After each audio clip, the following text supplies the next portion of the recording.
This is the last letter. It's the only one that's typed, and it is January 26th, 1953. My sweetheart, here I am, holed up in the library using the free typewriter. It is a large royal with fairly easy action. The only bad thing is the steel stand it sits on shakes when I type, and I rather imagine the other people that are down here trying to study could kill me. Nope, I guess not. I hear another typewriter on the stand a little ways down, and we are the only two people down here. I got a letter from Mother this morning. She bought us 3 sets of towels at a sale. They are brown and light and dark green.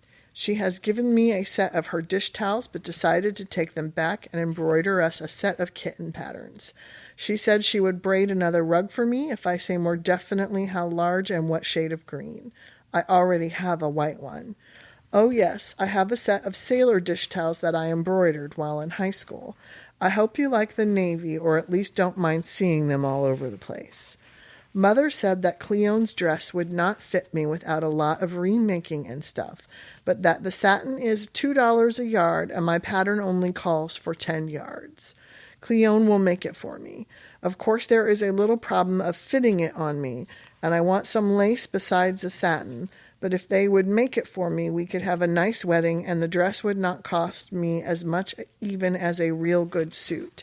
And then I could get a good suit later when the sales start. The 2 suits I have are good for a long time yet, but I need another one that isn't getting ragged at the seams and frayed all over the place. One is 5 years old, and the other is 2 or 3. Cleone said that I could have her veil, and that will save me some money too. I figured up, and the afghan takes 10 squares one way and 15 the other. Oh, brother, am I going to be knitting for a long time. The baby afghan won't be so big, of course, and I'm going to make it of pink and blue, or maybe I will combine all the pastel colors, since everything else will be either pink or blue. Will you knit on it?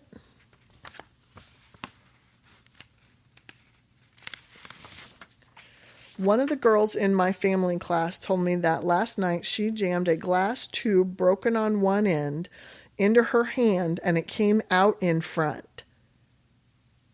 She went to the infirmary and they stopped the bleeding and bandaged it. She went back this morning and they just asked her if she could wiggle her fingers, and since she could, they just put a clean bandage. She was afraid there might be some glass in her hand, so she went to a doctor downtown and he opened it for her. There was no glass, but she had either cut or damaged or done something to the nerve, and she was in quite a bit of pain this morning at class. Sometimes I think this infirmary isn't quite bright in some of the things they do. I have to do the Venetian blinds in the kitchen this week, but I will do them sometime before Friday since Fred Waring is Friday night, and I sure don't want to go back to the dorm and clean on Saturday.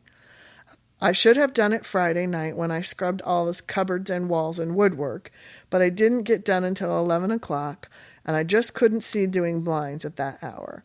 Nobody will clean them if I don't, and the counselor said they had to be done by this weekend. I'm not going to the Delta Omicron meeting tonight. In family class, we have to read another 2 chapters for tomorrow, and he has a habit of giving quizzes without warning. We had 3 of them last week. I'll ask Mother to send me the briefcase. She'll probably do it when she sends my birthday box, unless it has been sent before she gets my letter.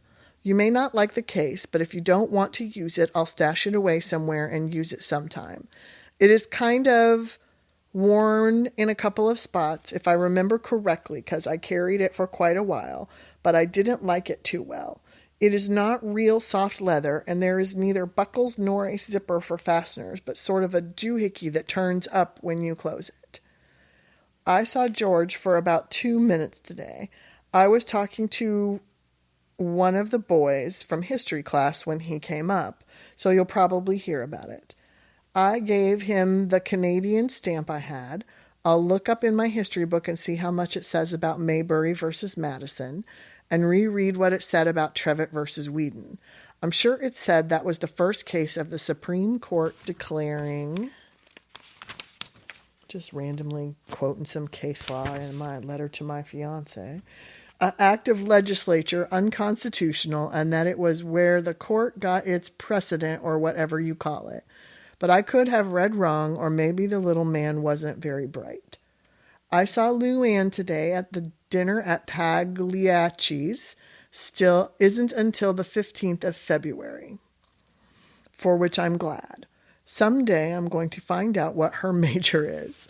The kids tell me she isn't a BM, and if she is a BA, she could be a general music major, or she would have a music minor, or even a double major, I guess. Did she tell you what she was taking? Every day I come over here and type for a while.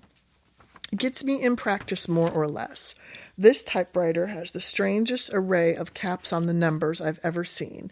There is no $sign, and there's a bunch of things that look like they might be small Greek letters or Hebrew or some such thing. It's amazing how rusty I am. Someday I'm going to start practicing shorthand, what little I know of it, and try to get brushed up in that too. At Bloomington, I took a half in shorthand and half in longhand, but I got along all right because the little man always let me type the letters right after taking them down while I could still remember them. Boy, some of the ad-libbing I did on some of those letters. It's a wonder I didn't lose my job, so I guess it didn't hurt. Once I had to make up a half a paragraph because I had read one of the sentences in my shorthand wrong. When I got done, they had the same meaning as if I had written it right, but sometimes it was hard to think up another way to say the same thing. There are 3 more letters I want to get done this afternoon before I go and practice and read my chapters in family. So, my love, I'll leave you now, and all my love and thoughts are with you always. Good luck, sweetheart, on your finals. Call me as soon as you get home, either Thursday or Friday, and then we're switching to handwriting on a pen. All my love always, Joyce. P.S. I love you so very much. If you were here, I'd hug you and kiss you. Bye-bye for now, my darling.